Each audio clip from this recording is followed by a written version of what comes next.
Good morning बच्चों। Vectors हम पढ़ रहे थे, ठीक है। ये मंडे मॉर्निंग है। मंडे मॉर्निंग में आपके लिए लेक्चर रिकॉर्ड कर रहा हूँ वेक्टर्स में।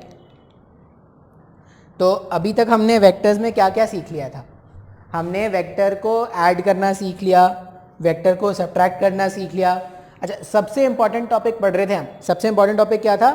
वेक्टर को रिप्रेजेंट करना है उसके कंपोनेंट्स के फॉर्म में। वेक्टर को रिप्रेजेंट करना है उसके कंपोनेंट्स के फॉर्म में, और इसके कुछ एग्जांपल सॉल्व कर रहे थे। इससे पहले वाले लेक्चर्स में हमने क्या किया था, कुछ एग्जांपल सॉल्व कर रहे थे। तो सिंपल सा अपने को याद क्या रखना होता है कि अगर कोई भी एक वेक्टर है, ऐसा वेक्टर ए, इसका मैग्नीट्यूड मान लो ए गिवन है और ये एंगल थीटा है।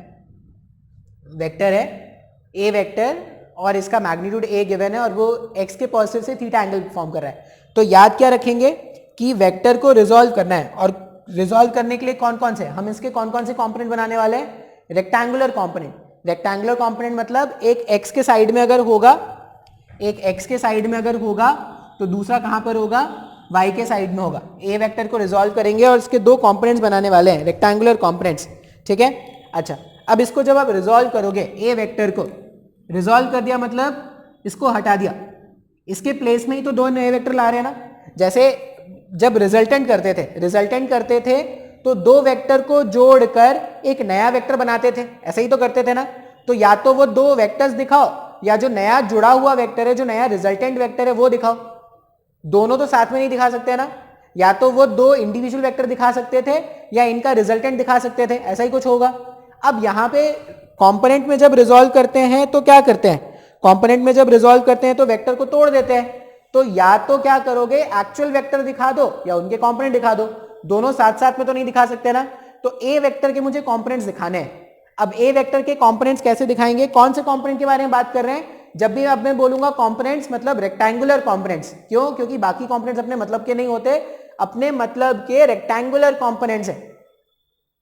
वेक्टर ए है, इसको अगर मैं रिजॉल्व करूं, वेक्टर ए है, अगर मैं इसको रिजॉल्व करूं तो ये क्या हो जाएगा?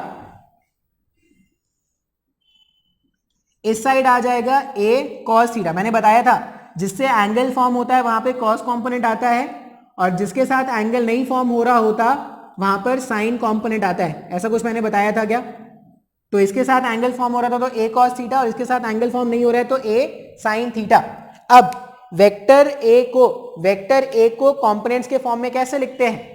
वेक्टर ए को अगर मुझे कंपोनेंट के फॉर्म में लिखना है तो वेक्टर ए को हम क्या लिखते थे?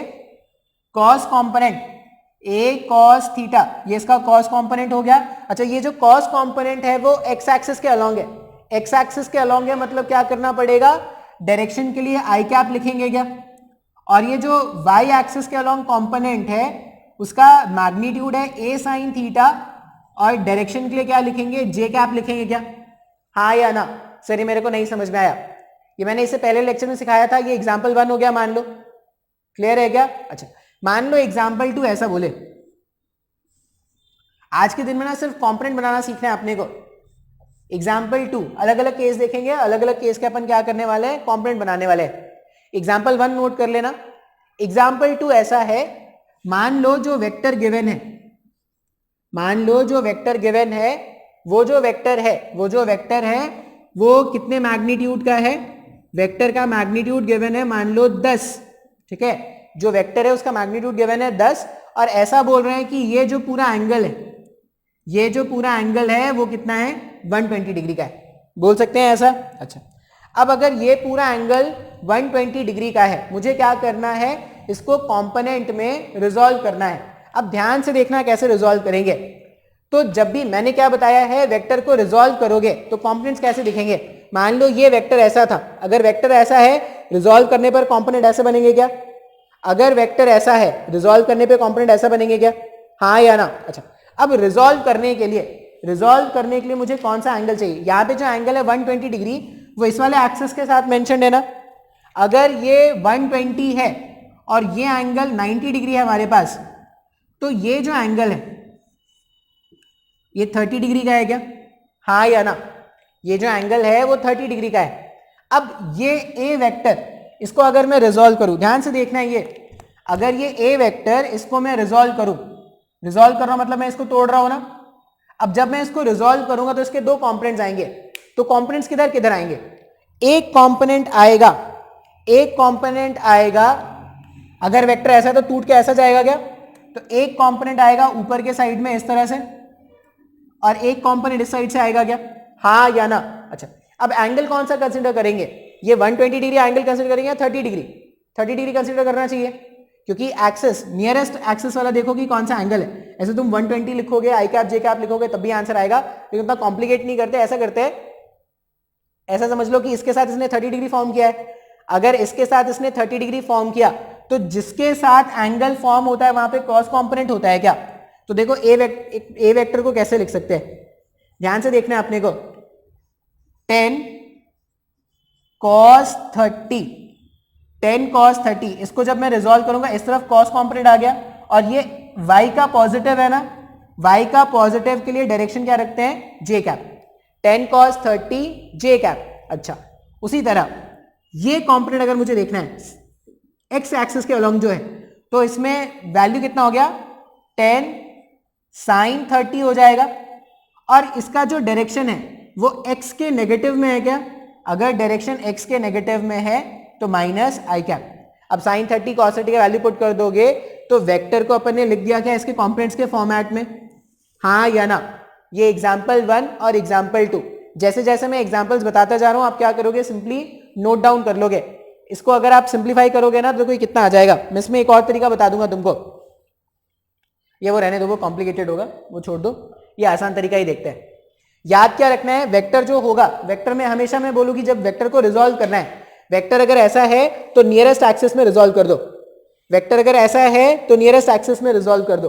और याद क्या रखो, जिसके साथ भी एंगल बन रहा है, जिसके साथ भी एंगल बन रहा है उसके साथ कॉस कंपोनेंट होगा और जिसके साथ एंगल नहीं बन रहा उसके साथ क्या होगा साइन कंपोनेंट होगा, ये तुमको याद रखना है। अच्छा फिर और क्या याद रखना है, डायरेक्शंस के लिए आई कैप जे कैप के कैप यूज करेंगे। अगर कोई वेक्टर जिसका डायरेक्शन x के पॉजिटिव की तरफ होता है, कोई वेक्टर जिसका डायरेक्शन x के पॉजिटिव की तरफ होता है तो x के पॉजिटिव का मतलब हो गया, कोई वेक्टर है जिसका डायरेक्शन x के पॉजिटिव के साइड में है मतलब आई कैप यूज कर लेना, कोई वेक्टर है जिसका डायरेक्शन x के नेगेटिव साइड में है मतलब माइनस आई कैप, y के पॉजिटिव साइड में है तो जे कैप और y के नेगेटिव साइड में है तो माइनस जे कैप। उसी तरह z के पॉजिटिव में अगर होता तो k कैप और z के नेगेटिव में है अगर तो माइनस k कैप। ठीक है, अभी आपको धीरे धीरे समझ में आएगा, आप ऐसे टेंशन मत लो, धीरे धीरे अपन क्या करेंगे, एग्जांपल्स जितना ज्यादा सॉल्व करेंगे ना उतना ज्यादा आपको समझ में आता स्टार्ट हो जाएगा।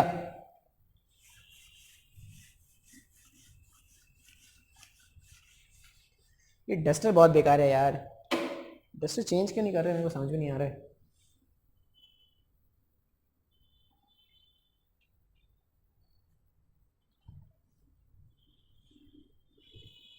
अच्छा डस्टर ये है ना, अरे भाई साहब ये यूज कर सकते हैं ना,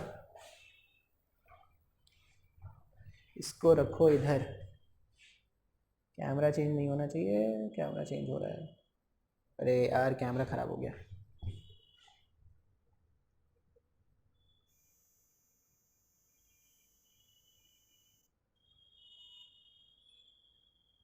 ठीक है ऐसा रख देते हैं, दिख रहा है ना पूरा स्क्रीन आ रहा है, तो ऑलमोस्ट आ रहा है,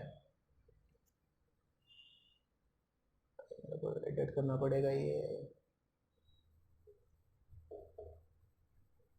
ठीक है तो यहाँ पे क्या हो जाएगा, इस तरह से रख देंगे। ये डस्टर थोड़ा नया लग रहा है, वो डस्टर क्या कर रहा था, वो डस्टर नहीं था, वो ब्लैकर था, ब्लैकर, वो मेरे डस्टर को, मेरे व्हाइट बोर्ड को खराब करता था। अच्छा और एग्जांपल देखते हैं, सिंपल से आज सिर्फ कंपोनेंट रिजॉल्व करना सीखेंगे। कंपोनेंट रिजॉल्व करना एक बार आ गया तो आधा काम हो जाएगा वेक्टर का। मान लो ऐसा है और ऐसा बोल रहे हैं कि इस बार जो एंगल है वो इस तरफ है, इस बार जो एंगल है वो इस तरफ है और एंगल कैसा गिवन है, ये पूरा एंगल गिवन है अपने को, यहां से यहां का पूरा एंगल गिवन है और कितना बोल रहे हैं, इस बार मान लो वेक्टर ए जो है इसका मैग्नीट्यूड कितना है 50 का, जो वेक्टर है उसका मैग्नीट्यूड 50 का बोला गया है और ये पूरा एंगल जो है ना यहां से यहां तक ये पूरा एंगल बताया गया है 330 डिग्रीज, 330 डिग्री का एंगल हमें क्या किया गया है, बताया गया है। ठीक है। अच्छा, अभी ध्यान से देखना, 330 डिग्री का एंगल है। फिर से हमारे मतलब का एंगल कौन सा है? हमारे मतलब का एंगल तो या तो ये एंगल फाइंड कर लो, या तो यहां से यहां का एंगल फाइंड कर लो, या यहां से यहां का एंगल फाइंड कर लो। मतलब का एंगल, मुझे ये सब ना एंगल जो है ना उससे कोई मतलब नहीं है। क्यों? क्योंकि वो मेरे काम का नहीं है। अब अगर तुम देखोगे तो यहां पे ये 90, 180, 270, मतलब यहां तक 270 है ना। अगर यहां तक 270 है और यहां तक 330 है, तो ये जो एंगल है ये 60 डिग्री होगा क्या? ये जो एंगल है वो 60 डिग्री हो गया क्या? और मुझे एक्चुअल में इसी 60 डिग्री से मतलब है ना। या तो आप क्या बोलो कि सर पूरा एंगल 360 का बनता है, पूरा एंगल अगर 360 का बनता है इसका मतलब ये जो बचा हुआ एंगल होगा वो 30 डिग्री का होगा। तो या तो आप ये एंगल फाइंड कर लो या ये एंगल फाइंड कर लो। मान लो मैं क्या कर रहा हूं, ये जो मैंने 60 डिग्री लिखा है उसके रिस्पेक्ट में मैं कंपोनेंट्स को ब्रेक कर रहा हूं। तुम 30 को रेफरेंस मान के ब्रेक करो, 60 को रेफरेंस मान के ब्रेक करो, दोनों ही केस में आंसर सेम आएगा। अब ये मेरा वेक्टर था, वेक्टर ए मेरा ऐसा था, इसको रिजॉल्व करे, इसको रिजॉल्व करे, मतलब इसको खुद का एग्जिस्टेंस गायब हो गया, अब ये नहीं प्रेजेंट रहेगा। अब इसके प्लेस में इसके दो कंपोनेंट्स प्रेजेंट रहेंगे। तो अगर ये ऐसा है, अगर इसका एरो हेड इस तरह से है, मतलब इसका एक कंपोनेंट इधर बनेगा और इसका एक कंपोनेंट क्या होगा, इधर बनेगा। ऐसे ही तो अपने को दिखाना है। अब इसके साथ 60 डिग्री का एंगल फॉर्म हुआ है ना, जिसके साथ एंगल फॉर्म होगा वहां पर कॉस कंपोनेंट। तो ये जो कंपोनेंट है इस साइड, अगर मैं इसको बोलूं ये मेरे पास क्या है, वाई एक्सिस के अलोंग है क्या? तो वाई एक्सिस के अलोंग जो कंपोनेंट है, वाई एक्सिस के अलोंग जो कंपोनेंट है वो क्या हो जाएगा? अपन ए वेक्टर लिखने वाले हैं। अभी ध्यान से देखना, वाई एक्सिस के अलोंग जो कंपोनेंट है वो ए कॉस 60 हो जाएगा क्या? जिसके साथ एंगल बनता है वहां पे cos component A cos 60, Y axis के अलोंग जो कंपोनेंट है वो ए कॉस 60, और उसका डायरेक्शन क्या है, वाई का नेगेटिव है क्या? अगर उसका डायरेक्शन वाई का नेगेटिव है तो माइनस में जे कैप, डायरेक्शन के लिए क्या लिख देंगे, माइनस में जे कैप, प्लस जिसके साथ एंगल नहीं बना वो साइन कंपोनेंट है क्या, ए साइन 60, और वो क्या कर रहा है, वो जो है वो x के पॉजिटिव के साथ एंगल कितना फॉर्म कर रहा है, आई कैप का एंगल फॉर्म कर रहा है क्या? हाँ या ना? अब इसको जब आप सिंप्लीफाई कर दोगे ना तो ए वेक्टर दो कितना आ जाएगा, माइनस ए कितना था 50, cos 60 का वैल्यू क्या होता है, cos 60 का वैल्यू होता है हाफ जे कैप, प्लस ए 50 साइन 60 कितना होता है, √3/2 आई कैप। तो जब आप इसको सिंप्लीफाई कर दोगे, पता नहीं खत्म हो गया इसका शायद, जब आप इसको सिंप्लीफाई कर दोगे तो ये जो ए वेक्टर है वो कितना हो जाएगा, -25 जे कैप प्लस 25√3 आई कैप। लिख सकते हैं क्या अपने को, अपन ए वेक्टर को इस तरह से लिख सकते हैं ना? बात समझ में आ रहा है? तो मैंने क्या किया, ए वेक्टर को इस तरह से लिख दिया। कब? जब मैंने रेफरेंस एंगल किसको मान लिया, 60 डिग्री को मान लिया। 60 डिग्री को रेफरेंस एंगल मान के मैंने इस तरह सा कंपोनेंट रिजॉल्व कर लिया है। मान लो मैं रेफरेंस एंगल 30 डिग्री मानता, सेम क्वेश्चन में अगर मैं, ये आंसर आप याद रखना, ये आप नोट कर लेना, सेम क्वेश्चन में अगर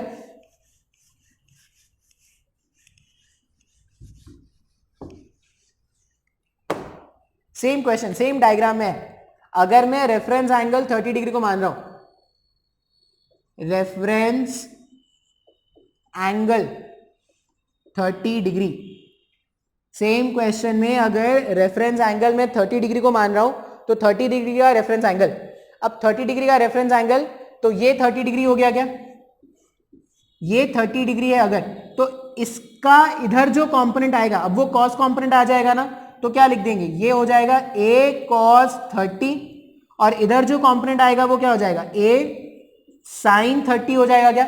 अगर मैं रेफरेंस एंगल 30 को मान लूं तो जिसके साथ एंगल बनता है वहां पे जाता है कॉस कंपोनेंट, और जो एंगल से दूर रहता है उसके साथ साइन कंपोनेंट जाता है क्या? अब ध्यान से तो क्या लिखेंगे, ए वेक्टर को इसका पहला कंपोनेंट क्या है, a cos 30, और डायरेक्शन आई कैप रखेंगे क्या, हाँ या ना? x के पॉजिटिव की तरफ है तो आई कैप। दूसरा कंपोनेंट अगर देखोगे तो क्या रखोगे, a sin 30, और डायरेक्शन के लिए माइनस जे कैप लिखेंगे क्या? वैल्यू सब्स्टिट्यूट करोगे तो a का मतलब था 50, cos 30 का मतलब होता है √3/2 आई कैप माइनस a, sin 30 का मतलब होता है हाफ j कैप। a का वैल्यू कितना था 50 था क्या, सब वैल्यूज अगर सब्स्टिट्यूट कर दोगे तो ये क्या क्या आ रहा है 25√3 I cap minus 25 j cap. Sir ऐसा ही तो पहले भी आया था, ऐसा ही पहले भी आया था क्या, जब आपने रेफरेंस एंगल 60 लिया था, इसको रेफरेंस एंगल लिया था, तब रिजॉल्व करने के बाद जो वेक्टर बना था, या इसको रेफरेंस एंगल 30 लोगे तब रिजॉल्व करने पे जो वेक्टर बन रहा है वो दोनों सेम आ रहा है क्या, बात समझ में आ रहा है। तो तुम किसी को भी रेफरेंस एंगल मानो, तुम्हारा जो वेक्टर बनेगा रिजॉल्व करने के बाद वो सेम बनेगा, बात समझ में आ रहा है। सिर्फ याद क्या रखना है, याद रखना कि जिस भी डायरेक्शन में वेक्टर है, जिस भी डायरेक्शन में वेक्टर है, अगर वेक्टर इस डायरेक्शन में है तो उसके कॉम्पोनेंट्स इस तरफ और इस तरफ आएंगे, अगर इस डायरेक्शन में वेक्टर है तो कॉम्पोनेंट इस तरफ और इस तरफ आएंगे, अगर इस डायरेक्शन में है तो इस तरफ और इस तरफ आएंगे। अब आई कैप जे कैप कैसे डिसाइड करेंगे, तो डायरेक्शन देख के, अगर एक्स का पॉजिटिव है तो आई कैप, अगर वाई का पॉजिटिव है तो जे कैप, अगर z का पॉजिटिव है तो k कैप, अगर z का नेगेटिव तो माइनस k कैप, x का नेगेटिव तो minus I cap and so on. कर सकते हो क्या। अच्छा, अब एक बहुत ही कॉमन सा ट्राइंगल होता है, मतलब फिजिक्स में एक बहुत ज्यादा कॉमन ट्राइंगल होता है, वो ट्राइंगल बार बार हमारे पास सिलेबस में आता है, ठीक है। तो वो जो कॉमन ट्राइंगल है, ट्राइंगल याद कर लेते हैं, फिर कुछ और क्वेश्चंस देखेंगे वेक्टर को रिजॉल्व करने वाले। जब तक वेक्टर रेजोल्यूशन नहीं समझ में आएगा तब तक आगे का लेक्चर आप नहीं समझ पाओगे। तो आगे का लेक्चर अगर आपको समझना है, अगर आप चाहते हो कि आगे का लेक्चर समझा जाए, तो आपको क्या करना पड़ेगा, वेक्टर रेजोल्यूशन ध्यान से समझना पड़ेगा, ठीक है। देखो मेरे को पता है ना कि इस तरह से पढ़ना ना बहुत ज्यादा बोरिंग है, मतलब ऐसे सामने बैठे रहते हैं तो बहुत अच्छा लगता है। इससे पहले तक तुम स्कूल में जाते थे, स्कूल में पढ़ते थे तो अच्छा लगता था तुमको भी। अब ये थोड़ा बोरिंग है, इसमें अपन कुछ नहीं कर सकते, ठीक है। बोरिंग इन द सेंस इसीलिए है ना कि हमारा काम क्या है ना, मान लो मैं बीच में कुछ और करना स्टार्ट कर दूं, फालतू का जो वीडियो लेक्चर होगा वो बहुत लंबा हो जाएगा। जितना ज्यादा लंबा लेक्चर होता है ना उतना और मन नहीं करता देखने का, ठीक है। तो इसीलिए ज्यादा कॉन्साइंस रखते हुए अपन क्या करते हैं, पढ़ाते हैं। तुम एंटरटेनमेंट के लिए, हो सकता है तुम बोर हो जाओ भाई, बीच में तुम लेक्चर देख रहे हो, लेक्चर देखते देखते तुम अगर बोर हो रहे हो, तुम क्या करो, गाने सुन लो, भाई भाई अली में दिवाली, दिवाली में अली, रमजान में राम, भाई के गाने सुन लो, ठीक है। भैया जी को देख लो, कैरी भैया को देख लो। तो कैसे हैं आप लोग, कैरी भैया को देख लो। तुम और क्या देख सकते हो, मुझे किसी ने सजेस्ट किया कि सर आप आरजे अभिनव देखा करो, तो मैंने आरजे अभिनव देखना स्टार्ट किया। तो तुम यूट्यूब में भर भर के चैनल है भाई एंटरटेनमेंट वाले, तो तुम एंटरटेनमेंट वाले चैनल भी देख लो। तो लेकिन एक ये होना चाहिए कि हाँ इतना, जैसे 15 मिनट लेक्चर देखा तो 5 मिनट का कुछ मैंने एंटरटेनमेंट देख लिया, फिर 15 मिनट का लेक्चर, फिर 5 मिनट का एंटरटेनमेंट, ठीक है। या आधा घंटा का लेक्चर देख लो, 15 मिनट का एक वीडियो देख लो। 15 मिनट का जनरली जो यूट्यूबर्स होते हैं वो 15 मिनट के लेक्चर में ही अपना कंटेंट डाल देते हैं, ठीक है। एक यूट्यूबर है सत्या, द सत्या शो, वो भी अच्छा लगता है, वो भी आप देख सकते हो। क्या है कि थोड़ा वो पॉलिटिकल होता है तो शायद बहुत लोगों को नहीं पसंद आए, लेकिन सत्या शो नाम का शो है वो देख सकते हो। फिर आशीष चंचलानी देख सकते हो, ब्योनिक देख सकते हो, और क्या क्या था, बहुत सारे हैं भाई, तुम ऐसे ज़्यादा भी देखते होगे। मुझे किसी ने वो सजेस्ट किया था सर प्यूडीपाई देखा करो, मैंने 1-2 एपिसोड देखा लेकिन जमा नहीं मेरे को, मैं देसी इंसान भाई, वो प्यूडीपाई इस तरह का जमेगा नहीं। प्यूडीपाई मैंने उस समय भी देखा था, वो जब टी सीरीज और प्यूडीपाई का झगड़ा हुआ था तभी मैंने देखा था। वो कुछ भी बोलता था इंडिया के बारे में। तो अपन लोग जितनी मर्जी उतनी बुराई कर सकते हैं अपनी इंडिया की, भाई बाहर के लोग को थोड़ी करने देंगे। ये हो गया। अच्छा अब मान लो कभी भी अगर तुमको कोई वेक्टर लिखा हो, नहीं पहले तो ट्राइंगल बता देते। ट्राइंगल क्या है, हमेशा ये याद रखना, पाइथागोरस थ्योरम तो हमने पढ़ा ही है, और पाइथागोरस थ्योरम में हमने ये भी पढ़ा है 3, 4, 5, ये ट्राइंगल तो पढ़ा है ना, 3, 4, 5। अब इस ट्राइंगल में याद रखना कि 3 के सामने जो एंगल बनता है वो होता है 37 डिग्री। ये ट्राइंगल तुमको याद रखना है, ठीक है। मतलब ये जो फोटो है, ये फोटो तुम्हारे दिल और दिमाग में बसा होना चाहिए। 3 के सामने जो एंगल होता है वो होता है 37 डिग्री। 4 के सामने जो एंगल होगा वो होगा 53 डिग्री। ये हमेशा याद रखना है, ठीक है। और इस ट्राइंगल को देखते हुए अगर मान लो मुझे साइन 37 का वैल्यू चाहिए, तो साइन 37 के, अब 37 का मतलब क्या है, थीटा के सामने जो होता है वही तो थीटा का परपेंडिकुलर होता है ना। तो 37 का परपेंडिकुलर कौन है, 3, और हाइपोटेनस कौन होता है, हाइपोटेनस होता है जो 90 डिग्री के सामने है। तो साइन 37 अगर मुझे इस ट्राइंगल में लिखना होता तो 3/5 लिखते क्या, हाँ या ना। मान लो मुझे लिखना है साइन 53 अगर मुझे लिखना है तो 53 डिग्री के जो ऑपोजिट होगा वो उसका परपेंडिकुलर होगा क्या। तो इस टाइम पर परपेंडिकुलर कितना है, 4, और हाइपोटेनस कितना है, 5। तो साइन 53 कितना हो जाएगा, 4/5 हमारा साइन 53 का वैल्यू हो गया। साइन 37 हो गया, साइन 53 हो गया। उसके बाद मान लो मुझे लिखना है cos 37। अब cos 37 जिस भी लाइन पर एंगल और 90 डिग्री दोनों फॉर्म होता है, तो ये जो 37 और ये 90 है वो इस लाइन पे फॉर्म हो रहा है क्या। तो 37 डिग्री के लिए जो 4 है वो क्या है, उसका बेस है। cos का मतलब बेस अपॉन हाइपोटेनस होता है, तो बेस कितना है, 4, और हाइपोटेनस कितना है इसका, 5। तो cos 37 4/5 हो जाएगा। उसी तरह अगर मुझे लिखना है cos 53, तो 53 और 90 इस पर्टिकुलर लाइन पर 53 और 90 फॉर्म हो रहा है, तो cos 53 कितना हो जाएगा, cos 53 हो जाएगा 3/5। देखो जनरली तुमको साइन थीटा, कॉस थीटा, ये सब जो होता है वो तो तुमको पता है, तुमको सिर्फ ये ट्राइंगल याद रखना है। सिर्फ ये ट्राइंगल याद रखना कि 3 के ऑपोजिट जो होता है वो 37 होता है और 4 के ऑपोजिट जो होता है वो 53 होता है। इसमें और अगर मैं फाइंड करूं, मान लो मैं फाइंड करूं tan 37, अगर मैं tan 37 फाइंड करूंगा तो परपेंडिकुलर अपॉन बेस हो गया, तो 3/4 हो जाएगा क्या। या अगर मैं फाइंड करता tan 53 तो वो क्या होता, 4/3 हो जाता। तो ये ट्राइंगल आपको याद रखना है, ये ट्राइंगल बहुत ज्यादा इंपॉर्टेंट है मरते दम तक, जब तक तुम फिजिक्स पढ़ रहे हो, ठीक है। जब तक है जान, जब तक है जान, जब तक है जान, जब तक तुम फिजिक्स पढ़ रहे हो तब तक तुमको क्या करना है, ये ट्राइंगल याद रखना है। भर भर के प्रॉब्लम्स लूंगा मैं इस ट्राइंगल पर, ठीक है।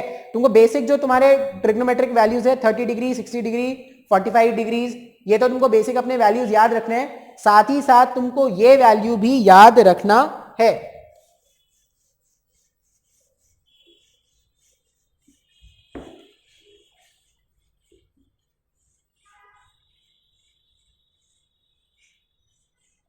साथ ही साथ अपने को क्या करना है, ये वैल्यू भी याद रखना है, ठीक है। अच्छा, अभी एक क्वेश्चन सिंपल सा और करके देख लेते हैं। मान लो ये वेक्टर है, वेक्टर बी, और इसका मैग्नीट्यूड बोला गया है 100। जो वेक्टर है उसका मैग्नीट्यूड बोला गया है 100, और ऐसा बोल रहे हैं कि ये जो एंगल है ना ये 53 डिग्री का है। ये जो एंगल है वो क्या है, 53 डिग्री का है। अब अपने को बी वेक्टर फाइंड करके बताना है, तो बहुत ही आसान है भाई। अगर वेक्टर दिख रहा है तो रिजॉल्व करना पड़ेगा। रिजॉल्व करेंगे तो रिजॉल्व करने पर एक कंपोनेंट इस तरफ आएगा और रिजॉल्व करने पर एक कंपोनेंट इस तरफ आएगा। ऐसा ही होगा क्या, जब रिजॉल्व करोगे तो एक कंपोनेंट इस तरफ और एक कंपोनेंट इस तरफ, जिस डायरेक्शन में या जिस क्वाड्रेंट में वेक्टर होता है उसी के एक्सिस के अलॉन्ग वो रिजॉल्व होता है। फिर जिसके साथ एंगल फॉर्म होता है वहां पे जाता है कॉस कंपोनेंट, तो यहां पे जाएगा 100 cos 53। जिसके साथ एंगल नहीं फॉर्म होता वहां पे जाता है साइन कंपोनेंट, तो यहां पे क्या हो जाएगा 100 sin 53। अब अगर बी वेक्टर को मैं सिंप्लीफाई करके लिखूं कंपोनेंट फॉर्म में, अगर मैं बी वेक्टर को लिखूं तो मैं बी वेक्टर को क्या लिखूंगा, मैं बी वेक्टर को लिखूंगा 100 cos 53, 100 cos 53, और इसका डायरेक्शन क्या है, x का नेगेटिव साइड है क्या। अगर x का नेगेटिव साइड है मतलब माइनस आई कैप लिखेंगे। दूसरा कंपोनेंट अगर देखोगे तो वो क्या है 100 sin 53, और ये क्या है j के नेगेटिव साइड है क्या, तो j के नेगेटिव साइड है तो माइनस लगा देंगे। अच्छा, फिर से ट्राइंगल याद रखना है अपने को हमेशा। ट्राइंगल क्या था, ये 53 है तो ये 4 है, ये 3 है, ये 5 है।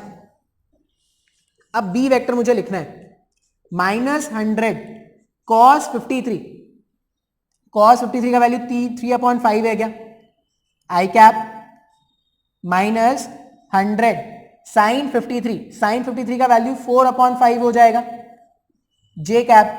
सिंप्लीफाई कर दो ये 1 हो गया, ये 20 हो गया, ये 1 हो गया, ये 20 हो गया, तो बी वेक्टर कितना आ जाएगा, -60 आई कैप -80 जे कैप।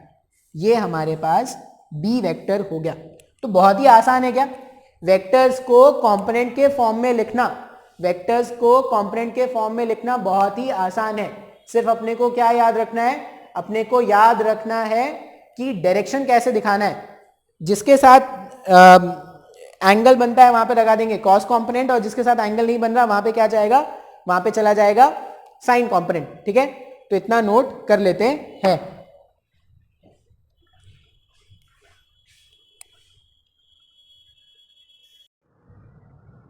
ठीक है, तो अभी तक हमने वेक्टर को कंपोनेंट के फॉर्म में लिखना सीख लिया। अब अंडरस्टैंडिंग, समझना क्या है, बहुत जरूरी है। अब जो मैं बोलूंगा बहुत ज्यादा जरूरी है। मान लो एक वेक्टर है पी वेक्टर, वेक्टर है पी वेक्टर और ऐसा लिखा है 2 आई कैप, सिर्फ ऐसा लिखा है। वेक्टर है वेक्टर पी वेक्टर जो लिखा है 2 आई कैप। इसका क्या मतलब है, अब इसको देख के क्या समझना है, इसका ये मतलब है कि ये जो वेक्टर है पी वेक्टर, पी वेक्टर का एक्स कंपोनेंट, पी वेक्टर का एक्स कंपोनेंट 2 है क्या। ये जो पी वेक्टर है, देखो मैंने पहले भी तुमको बताया था, अगर 2 आई कैप लिखा था वेक्टर, अगर वेक्टर 2 आई कैप लिखा है इसका मतलब उसका मैग्नीट्यूड 2 है और उसका डायरेक्शन क्या है, आई कैप है। ऐसा ही तो मैंने बताया था ना। अब यहां पे अगर तुम देखोगे तो पी वेक्टर को मैं ऐसा बोल रहा हूं, पी वेक्टर लिखा है 2 आई कैप, इसका मतलब क्या है कि आई कैप मतलब वो एक्स कंपोनेंट है, एक्स कंपोनेंट 2 है और इसका आई कैप क्या है, डायरेक्शन की तरफ पॉइंट कर रहा होगा। अच्छा, इसका वाई कंपोनेंट कितना है, वाई कंपोनेंट कुछ दिख रहा है क्या वाई के साथ, जे कैप आई कैप ऐसा कुछ दिख रहा है क्या, जे कैप का कोई टर्म दिख रहा है क्या, नहीं, तो वाई कंपोनेंट कितना 0। उसी तरह जेड कंपोनेंट कितना, तो 0। तो ये जो वेक्टर है, ये जो वेक्टर है पी वेक्टर, इसको मैं ऐसा भी सोच सकता हूं क्या, 2 I cap plus 0 J cap plus 0 के कैप, लिख सकते हैं ना ऐसा। बात समझ में आ रहा है, हाँ या ना। तो अगर ऐसा लिखा है P vector equals to 2 I cap, इसका मतलब क्या है, उसका एक्स कंपोनेंट है 2, वाई कंपोनेंट है 0 और जेड कंपोनेंट कितना है 0। मान लो ऐसा लिखा होता तो वेक्टर पी जो है वो है -3 के कैप, इसका क्या मतलब है, वेक्टर पी जो है वो लिखा है -3 के कैप, इसका ये मतलब है कि जो जेड कंपोनेंट है, जो जेड कंपोनेंट है वो कितना है 3 है, और वो क्या है, वो जेड के नेगेटिव के अलोंग है क्या, जेड के नेगेटिव के अलोंग है। बात समझ में आ रहा है। अच्छा, इसका वाई कंपोनेंट कितना, तो कुछ नहीं मेंशन, मतलब वाई कंपोनेंट क्या है 0 है, वाई कंपोनेंट 0 और क्या हो जाएगा एक्स कंपोनेंट, यहां पर एक्स कंपोनेंट क्या लिख देंगे, एक्स कंपोनेंट भी 0 लिख देंगे। तो आई होप ये पहला एग्जांपल समझ में आया। अगर मेरे पास इस तरह से वेक्टर लिखा है सिंपल फॉर्मेट में 2 आई कैप 3 जे कैप 4 के कैप, अगर कुछ इस तरह से लिखा हुआ है, मान लो लिखा है ऐसा -3 के कैप, इसका मतलब क्या है, ये जो वेक्टर है उसके पास सिर्फ z कंपोनेंट है और वो z कंपोनेंट क्या है -3। माइनस का मतलब क्या है कि वो z एक्सिस के नेगेटिव साइड के अलोंग है। बात समझ में आ रहा है, एग्जांपल 1। अच्छा, नेक्स्ट एग्जांपल के बारे में अगर मैं बात करूं, मान लो एग्जांपल 2। ये इंटरप्रिटेशन बहुत जरूरी है, इंटरप्रिटेशन समझ में आएगा तो ही आप लिंक कर पाओगे। अभी तो हमारे पास क्या था, वेक्टर का मैग्नीट्यूड मैं आपको दे देता था और मैं आपको वेक्टर एंगल बता देता, वो एंगल जो फॉर्म कर रहा होता था वो बता देता था। तुम उसको रिजॉल्व कर कर वेक्टर को कंपोनेंट के फॉर्म में लिख पा रहे थे क्या। अब ऐसा समझ लो कि वेक्टर कंपोनेंट के फॉर्म में लिखा हुआ है, तो हमें देखकर क्या समझना है कि क्या बता रहा है वो। जैसे एक और एग्जांपल, मान लो पी वेक्टर जो है वो ऐसा बोल रहा है 2 आई कैप -3 जे कैप। बात समझ में आ रहा है। मान लो ये जो वेक्टर है पी वेक्टर जो है वो 2 आई कैप है -3 जे कैप है।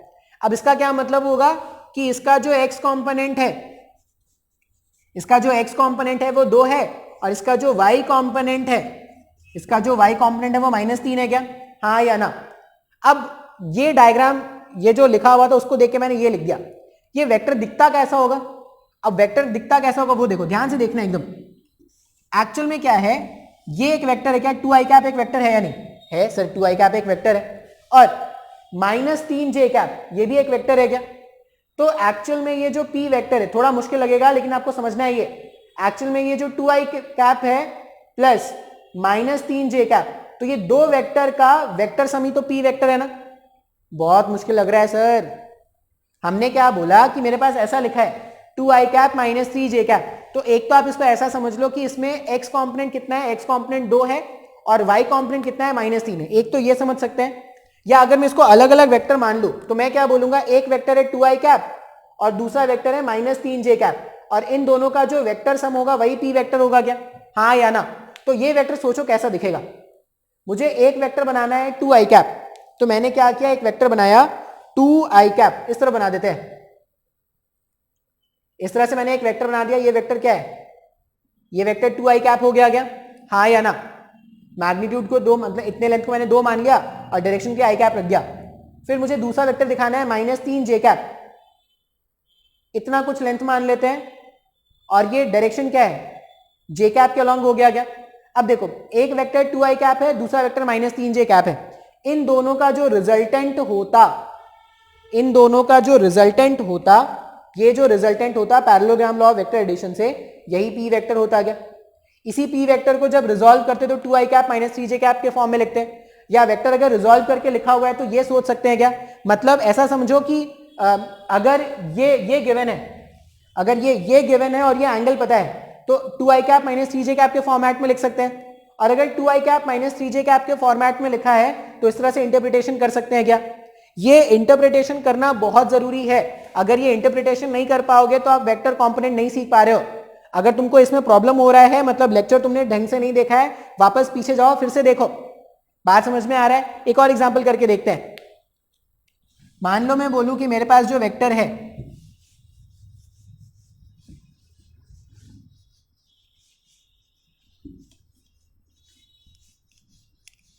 जब तक ये नहीं समझ में आएगा आप आगे के कैलकुलेशन नहीं सीख पाओगे। तो आगे का कैलकुलेशन सीखना है अगर, तो तुमको ये वेक्टर रेजोल्यूशन समझना पड़ेगा, बहुत जरूरी है। ऐसा लिखा है -3j कैप +4i कैप, ठीक है। p वेक्टर क्या लिखा है, -3j कैप +4i कैप, या थोड़ा चेंज कर लेते हैं, ऐसा लिखा है -3j कैप -4i कैप, ऐसा रखने देते हैं।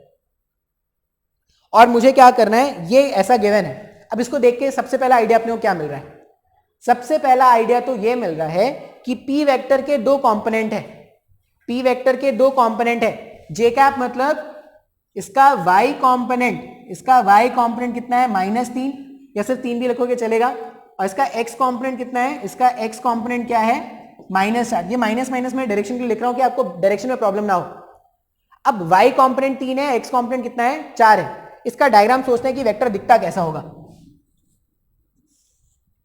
फिर से ये दो वेक्टर्स का वेक्टर एडिशन करना है क्या, -3j कैप एक वेक्टर है और -4i कैप एक वेक्टर है। इन दोनों वेक्टर का जो वेक्टर एडिशन का जो सम होगा वही अपना p वेक्टर है क्या। अब -3j कैप के लिए अपन क्या करेंगे, 3j कैप के लिए अपन इधर कहीं पे मूव करेंगे क्या, यहां से यहां का लेंथ मैंने 3 मान लिया और इसका डायरेक्शन क्या है j कैप, तो ये हो गया -3j कैप वेक्टर, इस तरह दिखा दिया मैंने। बात समझ में आ रहा है, अरे उल्टा हो गया, सॉरी -3j कैप इधर कहीं पे होगा, ये -3j कैप हो गया y एक्सिस के अलॉन्ग, और x एक्सिस के अलॉन्ग मुझे कितना दिखाना है, -4i कैप दिखाना है क्या। तो अगर -4i कैप दिखाना है तो इधर कहीं पे दिखा देंगे, ये हो जाएगा मेरे पास -4i कैप। दोनों वेक्टर मैंने बना दिया।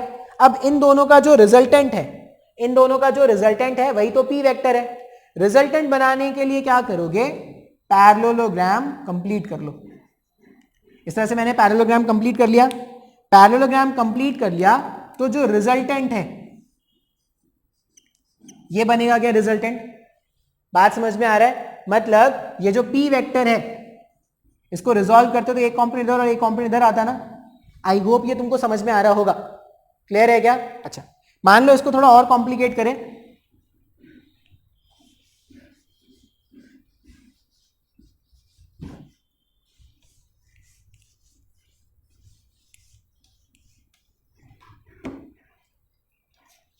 हमारे पास क्या है, 3i कैप +4k कैप, ऐसा है। और अपने को सोचना है कि वेक्टर दिखेगा कैसे, 3i कैप +4k कैप, और अपने को सोचना है कि वेक्टर दिखेगा कैसे। अब फिर से मान लो ये एक्स एक्सिस, ये वाई एक्सिस, तो जेड एक्सिस ऐसे बाहर आ रहा होगा क्या? अगर ये एक्स एक्सिस है, ये वाई एक्सिस है, तो जेड एक्सिस ऐसे बाहर की तरफ आ रहा होगा।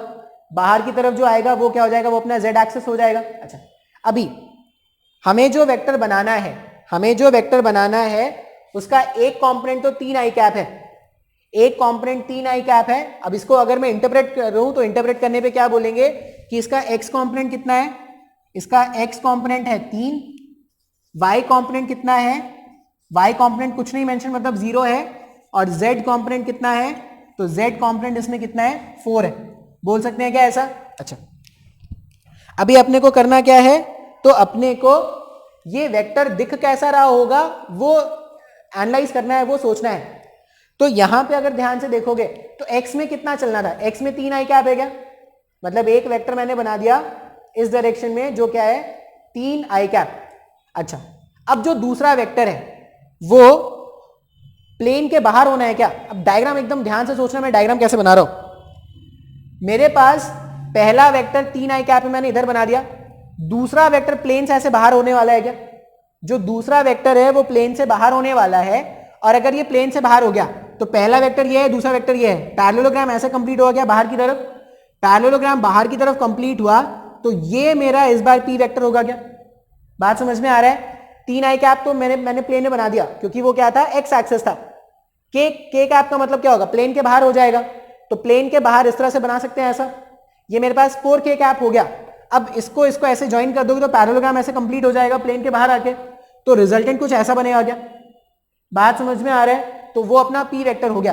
तो आई होप तुमको इतना जो मैंने एग्जांपल बताया है उसमें से तुम वेक्टर एनालाइज कर पाओगे। मान लो मैं ऐसा बोलूं कि मेरे पास वेक्टर इस तरह से गिवन है, मेरे पास जो वेक्टर है वो ऐसा कुछ गिवन है, पी वेक्टर क्या है? 3 आई कैप प्लस 2 जे कैप प्लस 4 के कैप।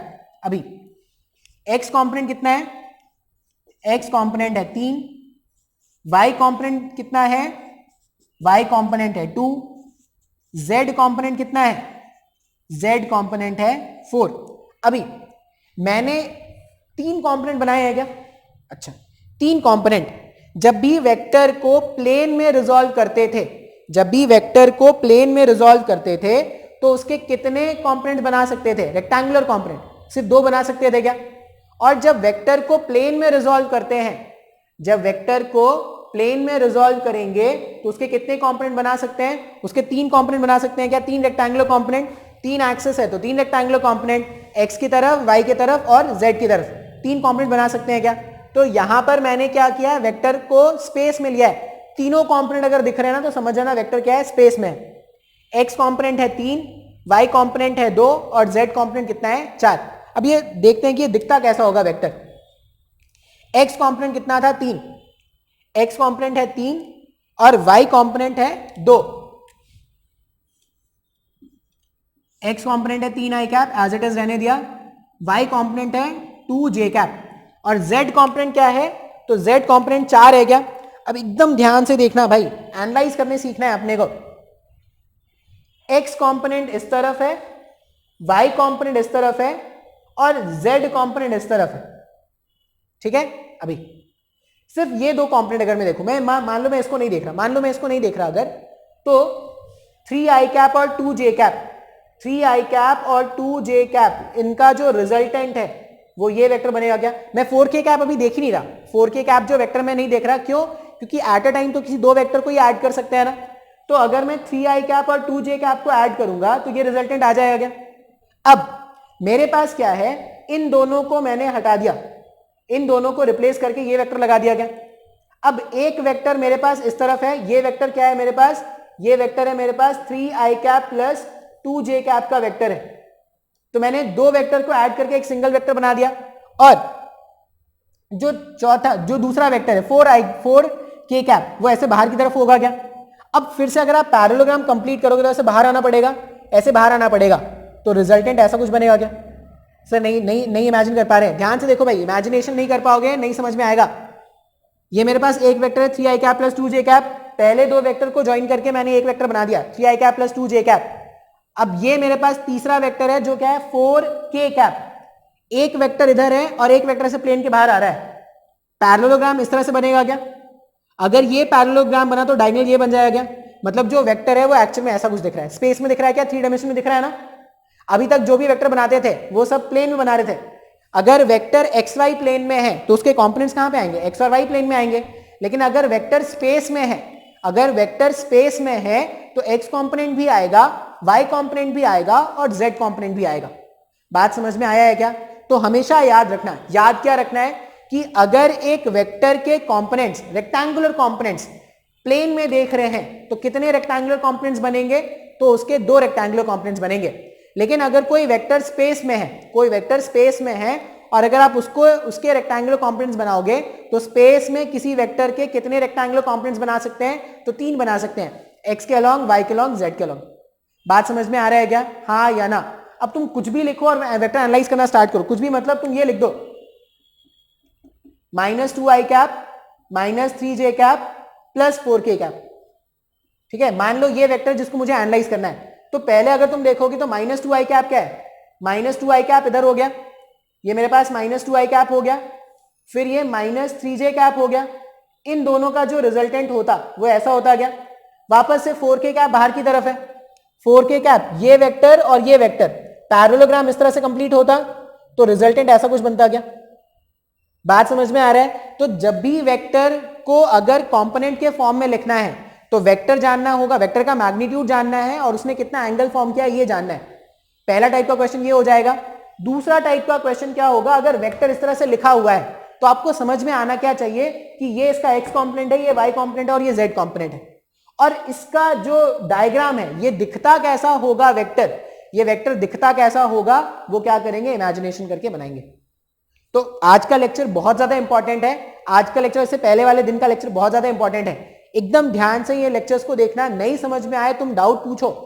ठीक है, ऐसा नहीं कि सर डेमो लेक्चर है डाउट कैसे पूछ रहे हैं, तुम डाउट पूछो भाई। तुम कहीं भी, मान लो तुम यहाँ पे नहीं पढ़ रहे, कहीं पे ही पढ़ो, कहीं तो पढ़ोगे ना। देखो डाउट बताने में मैं या इंस्टीट्यूशन के कोई भी टीचर नहीं झिझकेंगे। ऐसा नहीं कि सर हमने एडमिशन तो लिया ही नहीं है, डाउट कैसे पूछ रहे हैं। डाउट पूछो भाई, डाउट पूछना तुम्हारा अधिकार है। अगर तुम लेक्चर देख पा रहे हो मतलब तुम डाउट भी पूछ पाओगे। ठीक है, इतना रहने देते आज।